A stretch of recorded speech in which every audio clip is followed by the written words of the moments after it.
नवाबशाह सरहारी में ट्रेन हादसे के 18 घंटे बाद राउंड ट्रैक बहाल। पहली ट्रेन ग्रीन लाइन कराची रवाना कर दी गई। कराची से हवेलियां जाने वाली हजारा एक्सप्रेस की 10 बोगियां सरहारी के मकाम पर पटरी से उतर गई थी। हादसे में 30 अफराद जाँ बहक और 80 से ज्यादा जख्मी हो गए थे। हादसा मैकेनिकल फॉल्ट था या तखरीबकारी, वजीर रेलवे का तमाम पहलुओं से तहकीकात का हुक्म। रेलवे की तहकीकाती टीम ने स्टेशन मास्टर, ट्रेन ड्राइवर और दीगर अमले के बयानात कलमबंद कर लिए। इंतखाबात का इनेकाद और दीगर मामलात का जायजा लेने के लिए इलेक्शन कमीशन का इजलास आज तलब। 2 बजे चीफ इलेक्शन कमिश्नर की ज़ेर सदारत होगा। चेयरमैन तहरीक इंसाफ को पार्टी ओहदे से हटाने के मामले पर भी गौर किया जाएगा। निगरान वजीर आजम के लिए नाम शॉर्ट लिस्ट कर लिए गए। साबिक वजीर खजाना अब्दुल हफीज शेख और एक रिटायर्ड जज का नाम भी शामिल। वजीर दाखिला राना सनाउल्लाह ने आम इंतखाबात अगले साल की पहली शिशमाही तक होने का इम्कान जाहिर कर दिया। निगरान हुकूमत की मुद्दत में तोसी के लिए किसी आईनी कोड की जरूरत नहीं।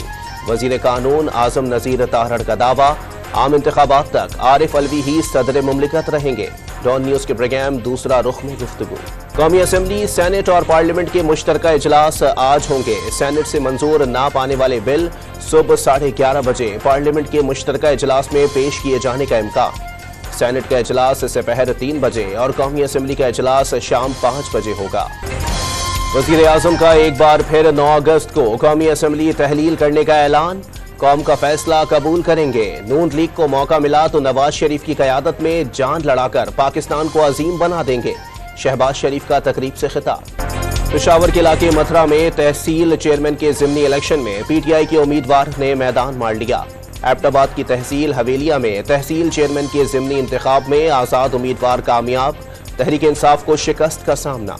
District and session court Islamabad में मुलाजमा तशद्दुद केस। सिविल जज की अहलिया मुलजिमा सोमिया आसिम की जमानत की दरखास्त पुलिस ने अदालत में रिकॉर्ड पेश कर दिया। लाहौर के इलाके चौहंग से 5 रुकनी डकैत गिरोह गिरफ्तार। कब्जे से 25 लाख रुपए, मोबाइल फोन और असलहा बरामद। मुलजिमान ने 25 वारदातों का एतराफ कर लिया। कबीरवाला में दरियाए रावी में सैलाबी सूरत हाल। कंडसर गाना के मकाम पर पानी आबादी में दाखिल। मकीनों की नकल मकानी, फसलें तबाह। चीचावतनी की नहर में पानी का तेज बहाव, 15 भैंसें डूब गए। पाकिस्तान का कौमी क्रिकेट टीम भारत भेजने का ऐलान। अहमदाबाद में पाक भारत मैच रखने पर शदीद तहफ़्फ़ुज़ात। आईसीसी से सिक्योरिटी यकीनी बनाने का मुतालबा किया जाएगा। अगस्त या सितंबर में सिक्योरिटी टीम के भारतीय दौरे का इम्कान। और एशियन हॉकी चैंपियनशिप के मैच में पाकिस्तान और जापान का मैच दिलचस्प मुकाबले के बाद ड्रॉ। दोनों टीमों ने 3-3 गोल स्कोर किए। पाकिस्तान आज चीन के खिलाफ मैदान में उतरेगा।